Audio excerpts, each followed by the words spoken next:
And I feel like we'd be doing a disservice if I don't let you at least share a part of your story, because I think your story is so interesting, and how you overcame is so amazing. So do you mind just giving our listeners a little bit of detail into your backstory and who you are, based on what you did, so that we can then go back into the human side of all those other parts? Yeah, mine is it's it's a story of failure and redemption. That's really my story. And the good news in that is it's a story that so many people can relate to. I think a lot of people think, oh, Navy SEAL, elite, no fail mentality and things like that. And the reality is I failed at a pretty good level as a young leader. I did really well. And like many of us in this life, especially young men, I'm speaking to the young men and the men out there, because this is more of a male thing. I don't see it as often in females. That's why I say this. When we start to excel, especially at a young age, we tend to get a little ego and a little arrogant. And I started to do that. I started to think that I was really better than I was. And unfortunately, that led to my downfall. I did very well in the SEAL teams at a young age. I came in at a very young age. I actually joined the Navy at 17. I was only 18 and 19 years old when I went through SEAL training, excelled, made my way up to a lower level leadership position as a young enlisted SEAL, became a SEAL instructor, got recommended for a commission, became a SEAL officer, ranked very highly as I was doing these things, and then made mistakes and got consumed by ego and arrogance, and kind of a perfect storm that I tell all the way through my first book, The Trident. And that led to the downfall, and almost ended my career. I almost got myself kicked out. I almost killed myself. I put a gun in my mouth and convinced that it was the end of my life and my career. Thankfully did not, and started a new long path and a new journey, a leadership journey, to redefine myself and figure out what it is to be an effective leader, especially in an organization that does not, lives are on the line with the decisions you make. And that started this whole new journey, rebuilt myself, rebuilt the trust and respect I needed.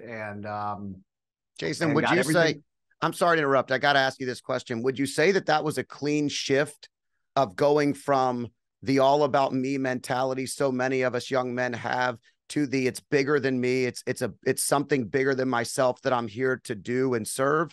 And was that the kind of line in the sand? Yeah, absolutely. And when we speak, we have a tendency to collapse timelines because we have to for time. Right. I will say it was an evolution. I recognized what needed to be done. I started to put things into place, but it was kind of a growth period over time. Okay. And obviously the concepts I now speak on stages and in my books are things that really developed in, clarity when you look back at it. But at the end of the day, figured it out, got back on course, everything was good. And then, of course, a defining moment was when I was severely wounded in a gunfight in Iraq. I was shot 8 times between my body and body armor by a large caliber PKM machine gun. The most intense firefight of my life. And I have teammates who went on to see a lot more combat after that. And they all said most intense gunfight they were ever in. And we ended up having to call in a air support mission from an AC-130 gunship up overhead. That became the closest fire mission in the entire Iraq war. It was extreme danger close. Somehow, knock on wood, we survived, and came home very broken, very battered, facing the prospect of severe facial deformities, the prospect of having my arm amputated, the prospect of my military career ending, and just facing all this adversity.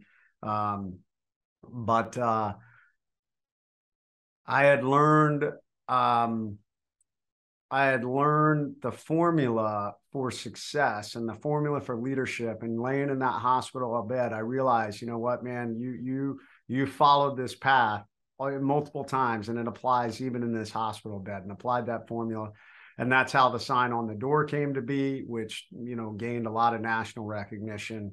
And that's where we are today. How I took all that and, you know, brought it forward to try and help others be better. I mean, that is my mission in this life now. How do I help the average everyday person to be better, be a better leader, be a better human, be a better mom, be a better dad, be a better business owner, whatever it is.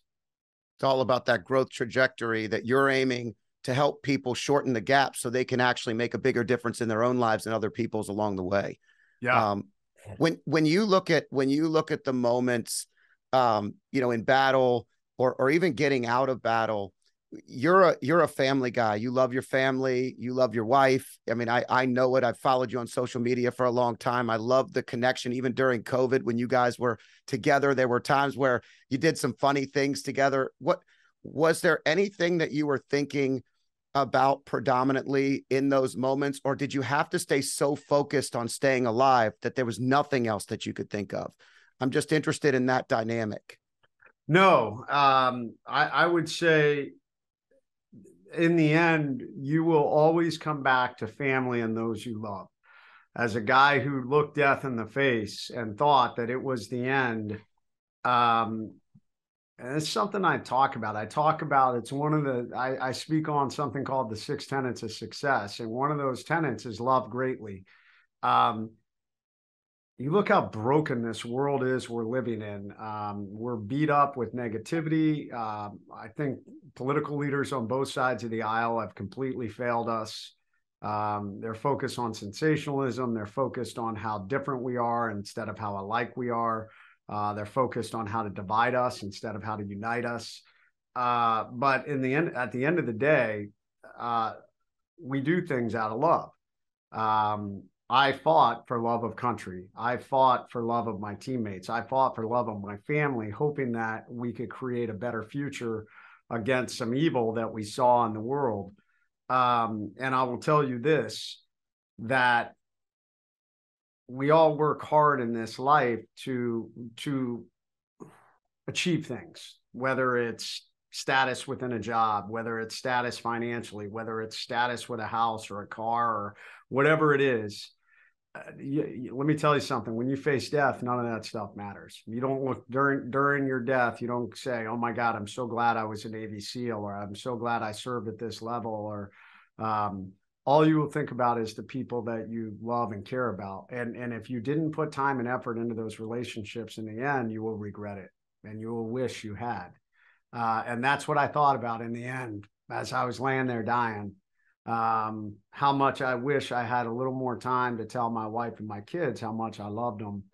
And so not everything is about balance. So not to say, hey, you should drop everything and, you know, just, you know, focus on those inner circles, but it is a balance. We have to put some time and effort into those areas because we never know when that day is coming. I've heard it called, and I often refer to it as a eulogy virtue. And when you focus on eulogy virtues, I've had the honor of giving 4 eulogies for each of my grandparents. And I'm not good at a lot of things, but I was always a good communicator. And so I made myself available. And what's interesting as you say that exact thing is that when it comes to love, it's the fundamental purpose and point of any eulogy you ever give or speak about. How did they love? What kind of friend were they? Who did they impact? You know, who were the most important humans in their life? Almost, I mean, to a T, not one of them did I mention anything about what they did. It was all about who they were and what they loved and who they loved. And so powerful when you lead with love. I mean, the Beatles had it right. All you need is love. It was kind of a good concept, and I think you're just hammering that home. It is. I mean, it's an amazing. This life is too short. There's so much anger and sensationalism in this world, and I people I coach with, I tell them ignore it. Stop watching the news. You know, get rid of people on social media who are just negative. This life is too short. This life is too short, man. focus on, you know, where you can make an impact and where you can be successful, and focus on the inner circle of people around you. Because yeah, we never know. We never know when that day is coming. The clock's always ticking against us. If you like clips like this, I have a similar clip here. And if you want to watch the full video, click here.